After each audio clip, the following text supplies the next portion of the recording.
Hey guys, this is going to be a video on Xbox 3 or Xbox 720 or whatever you like to call it. There's not been an official name as far as I'm aware.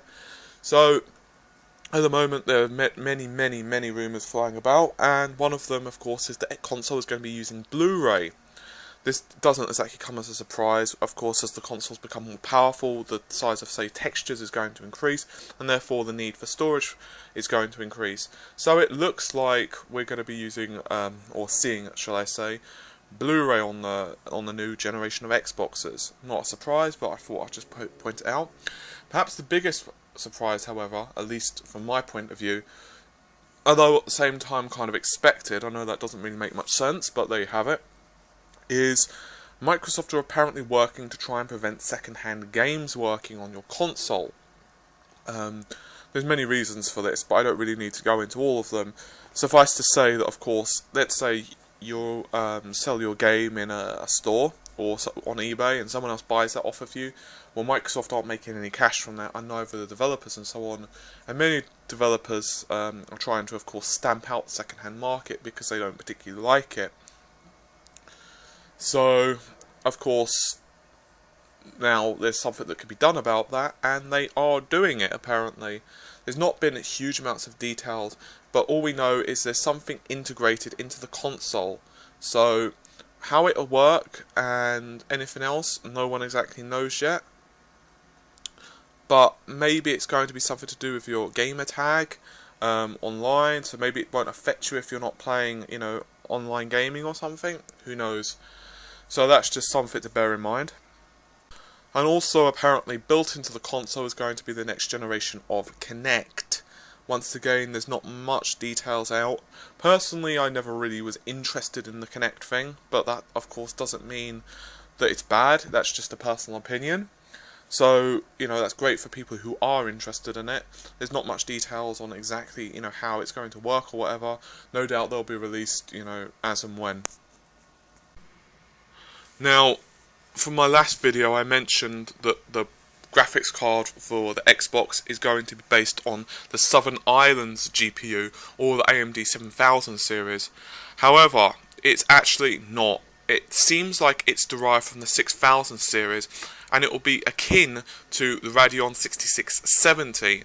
And of course that will support DirectX 11, multi-display, 3D and 1080p HD output, at least for the PC. The chip is market price of around $80 at the moment on PC. Now, we don't exactly know what their changes, if any, they're making to this. I doubt it will have multi-display. That's probably going to be the first thing to go, because obviously as consoles become older in life, they generally speaking won't be able to sustain the multi-displays on, say, various games. If you remember correctly, the PlayStation 3 was rumoured originally to be able to have multi-display, which was subsequently removed from later revisions. So, in real terms, it basically means the 720's raw graphic processing power is going to be about 6 times that of the current generation's 360, and it will basically be about 20% greater than the forthcoming Wii U. It's worth noting that there's not been any confirmed details other than this, and even these aren't confirmed by any means, they're just rumours, but it's worth noting that generally speaking on the PC, the graphics card comes with 1 GB of RAM, which is around twice that as the console, the 360 actually, has currently. But whether it's going to have the 1 gig on the 720's derived version, who the heck knows? I probably doubt it, but it's hard to tell. We also, of course, don't know what clock speed it's going to be run, if there's going to be any changes to the amount of shaders and so on, and so forth. For example, the clock speed on a typical 6670 is around roughly 800 megahertz. So, and they usually have 480 stream processors. But whether it's going to be changed significantly or if it's going to be effectively the same thing, we don't know yet. I'm somewhat surprised with Microsoft's decision with the card. I I was kind of hoping for something a little bit more grunty. If you're actually looking at reviews, by all means, Google some reviews of ATI Radeon 6670, and you can do some comparisons of, say, the later graphics cards of, say, NVIDIA ATI, and obviously it's not going to be nowhere near as fast as the latest generation of cards. Enthusiasts at the start, enthusiastic gamers, shall we say, without a great deal of disposable income to burn, and so the card does perform pretty well. So, if that's true, and it is, we're definitely going to see a lot more grunt. As of comparison, the previous generation of Xbox had a processor called Xenos, which was based upon the R520, or at least closely related to it, and that basically meant it was similar to the X18/X1850 series of graphics cards for the PC. However, the Xbox introduced a few changes that were adopted in the R600, in other words, the generation after that, such as unified shader architecture, and also a few other bits and pieces. But I'm not going to go too far into depth at the moment, because you can do some googling and kind of look at that on Wikipedia rather than me wasting your time. So I kind of hope for a bit more power, but you've got to bear in mind, including PC gamers such as myself, because I am a PC gamer, and that doesn't mean I don't like consoles. It's just personal opinion, I prefer gaming on PCs. But I'm getting well off topic. Basically, we have to bear in mind, of course, it's closed systems.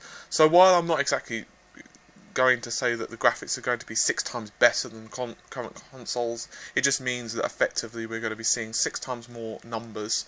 I don't think that's going to mean that suddenly the graphics are going to become 6 times better or anything, so please don't assume that. But we are going to see a significant jump in the raw power of these consoles, which is going to be fantastic for everyone. Games developers in particular are going to love it. They're going to be able to actually really start pushing their imaginations and creativity as per normal. No doubt we'll see the first generation of games, which are, a small jump to a medium jump from the previous generation, and then of course we'll see the greater and greater leaps.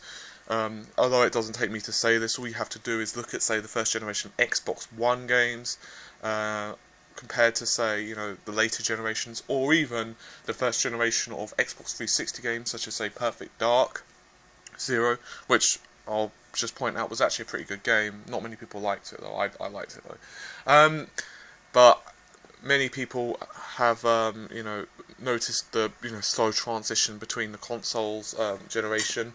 You can see that the graphics become, increasingly better as the console naturally ages, until it kind of reaches a point where obviously the developers can't push it and push it and push it, and it kind of gets to that point where they can't really push it much more. And we're kind of at that point at the moment with this generation of consoles, which is to be expected. They've been out, for quite a long time now. They've actually had a very good shelf life. If you actually bought a 360 or a PS3 at the start, you certainly can't complain about how long you've had them. So, anyway, I'm going to cut this video, and hopefully you guys will have found at least some of it informative. Hopefully you would have found some of this informative, and if not, you would have at least enjoyed some of my ramblings. So, I'm going to get going, and you take care. Bye.